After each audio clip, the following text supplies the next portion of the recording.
Hello friends, it's another day and time, and you can see me now. I am on my mask. I'm carrying my mask to wear it just in some few minutes because I'm going to work. So guys, you know what?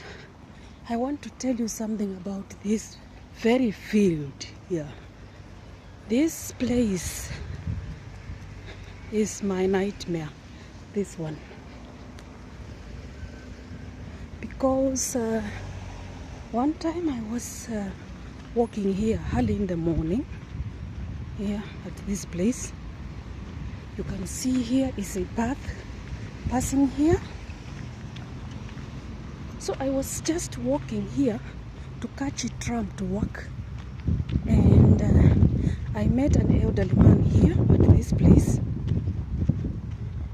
and he was walking a dog. He told me, and remember, I don't know this man, I have never seen him before, he doesn't know me, he never saw me before, so was just like an elderly man of 67, 68 years old. So he told me in German language, Afrika, dahin sollen Sie gehen. That means in English, you should go back to your country, Africa, where you come from, you know. And I can tell you, I experienced I experienced pure racism that day. And I was wondering, this man doesn't know me and I don't know him. How comes he's just venturing into my life, or venturing into my life in general? Why? So I didn't understand what he wanted from me, but I came to understand that it was just pure racism and hate, you know, for black people in general. How comes? It's very funny what people think, you know. Oh, how comes someone thinks that each black person comes from Africa? That is unbelievable and is very awkward, because not only black people come from Africa, or not only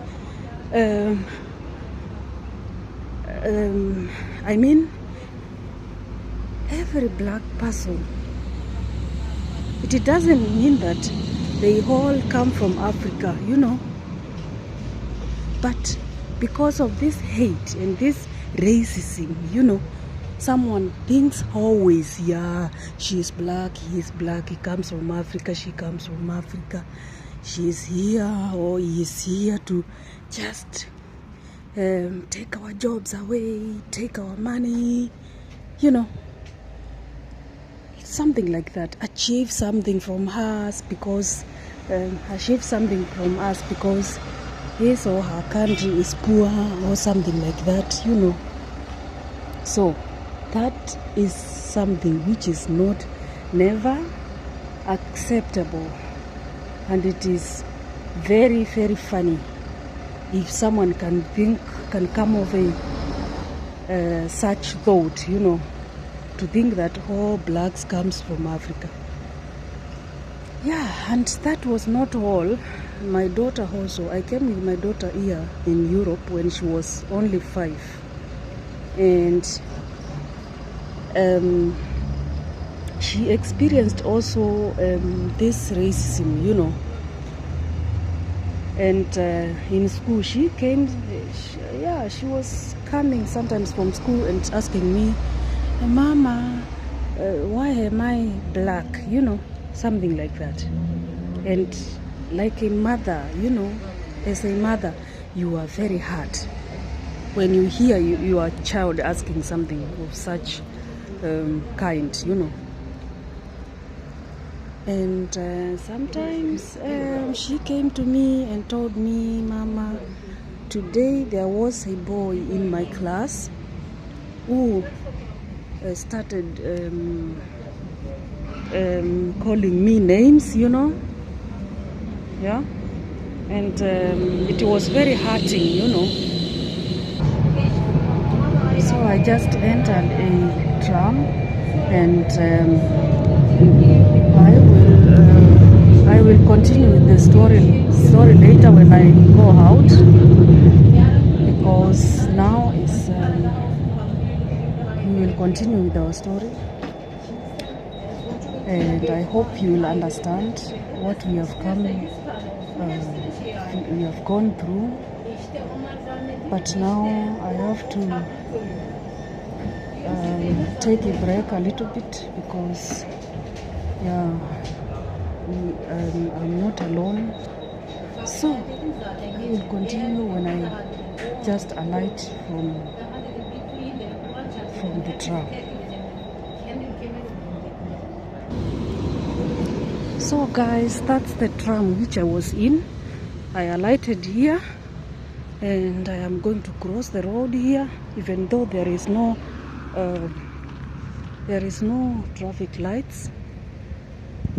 I'm just going to cross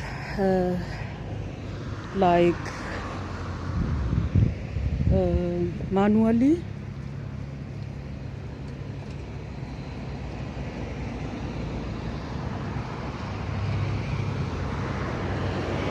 So as I was saying, my daughter came one day at home from school, and she started telling me, Mama, there was a boy in my class, who was calling me names, and the boy was calling her like a sausage of shit, something like that, and asking her, why are you so black, asking a child of 6 years old, that's very, very hurting, very hurting. So I was so angry that I was so annoyed, and angry, that I went straight to school and asked the class teacher and told her that there was a boy in my daughter's class who was calling her names. So the teacher, because they don't like problems from the parents, they don't normally like stress from parents, the teacher told me, oh no, I don't think that is true, and children can lie, they can talk a lot of false things, and she tried to shield this boy, she tried to shield the boy, and she didn't want to accept that the boy called my daughter names, so she wanted to just to finish the story, or just to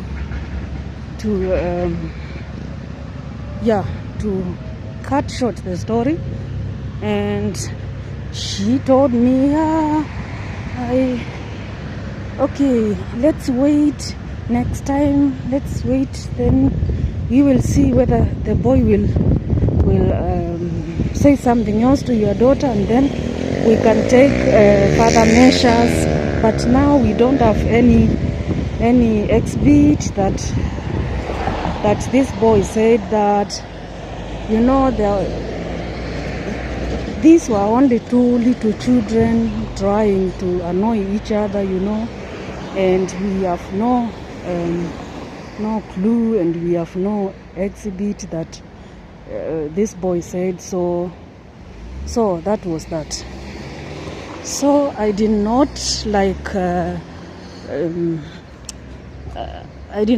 press and want to press the teacher to accept or to give the boy a warning. I just kept quiet, and I said, okay, let's wait then what she said. let's wait and see whether something else will come, but this waiting, it doesn't help, it doesn't help. It will be just like that next time.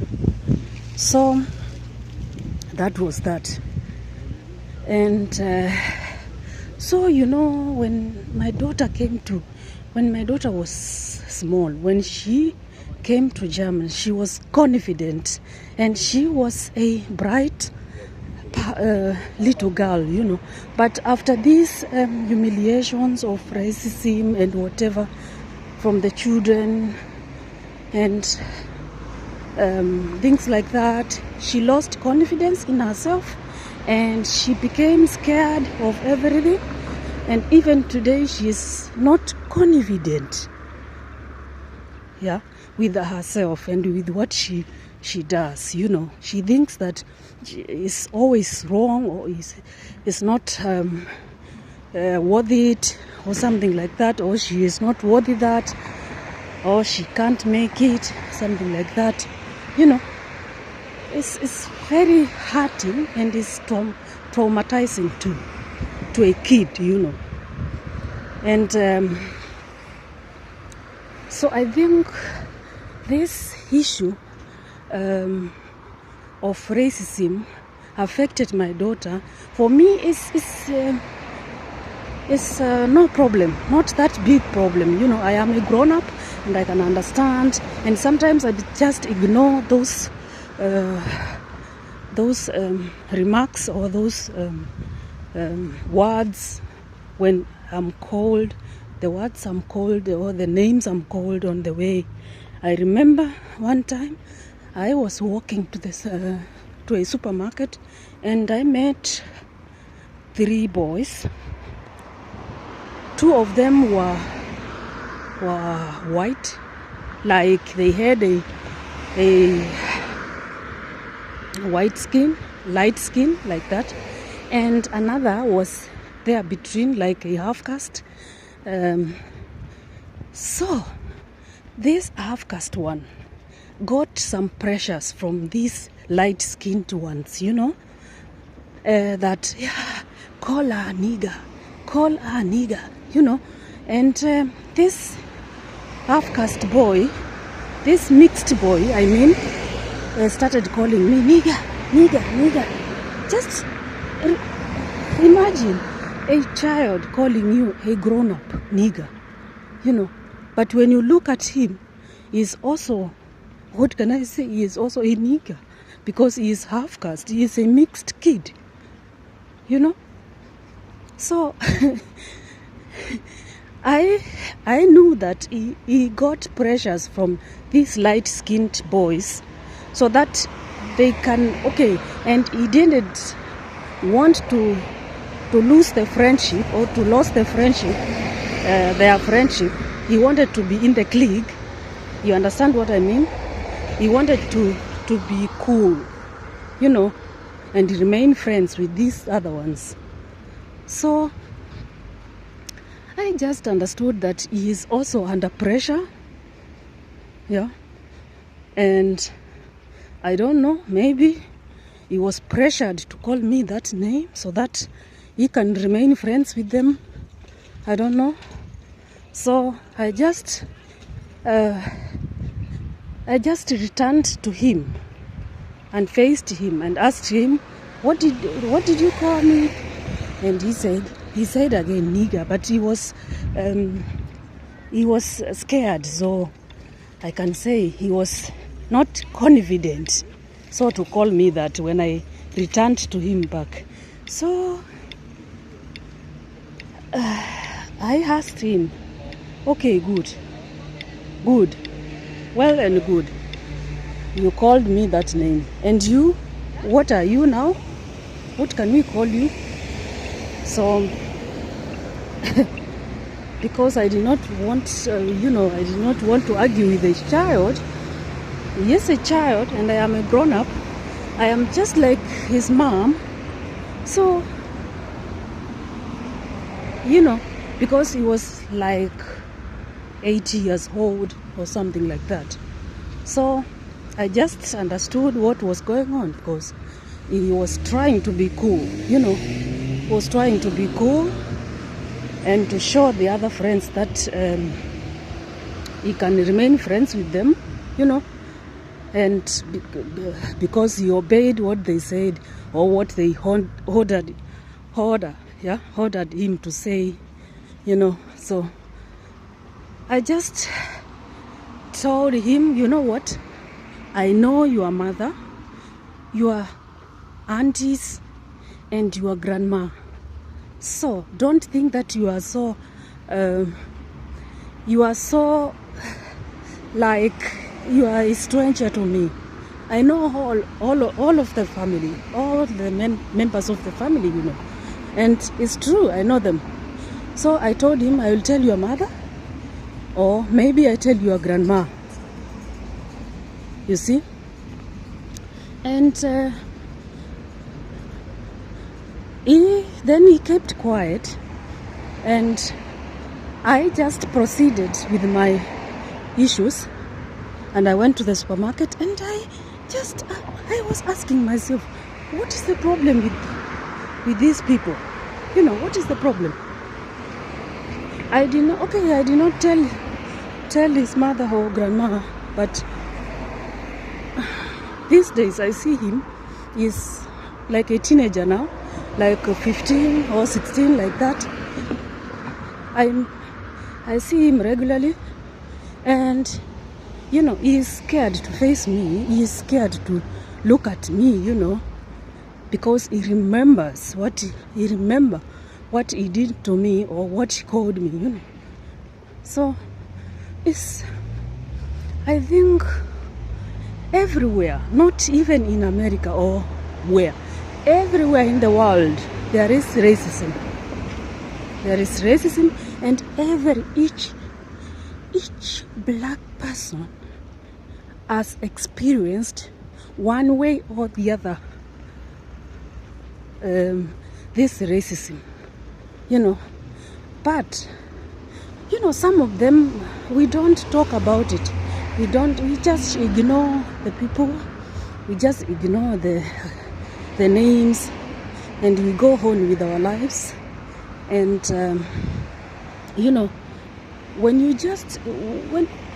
ignore these things, you will just be okay. You will not put these things into your heart and into your soul to hurt you forever, or to dream about each and every night, and to get you nightmares, but when you just ignore, you are the winner. And ignoring the negative things, the negative names you are called, the negative stories you hear, this is the best weapon that you ever knew, or you ever used, or you will ever use in your life, I tell you. And like I said before, I don't think that it's necessary for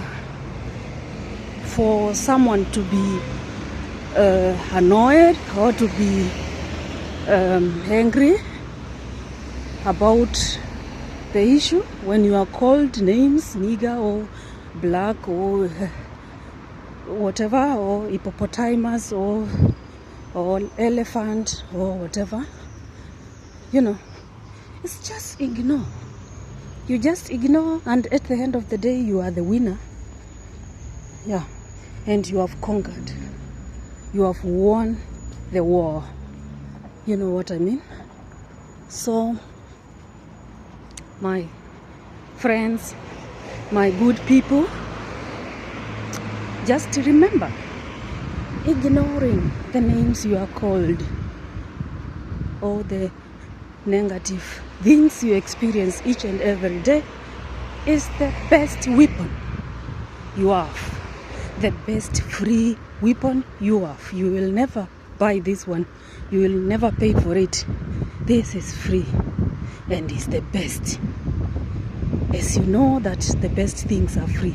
So my friends, if you liked my video, please share, subscribe, and we will see us just here on my channel, in my channel, at my channel, and you can be assured that you'll get a lot of best ones or good ones, you know, and remain always positive, and God be with you and bless you. Thank you very much, and have a nice day, and we will see us again.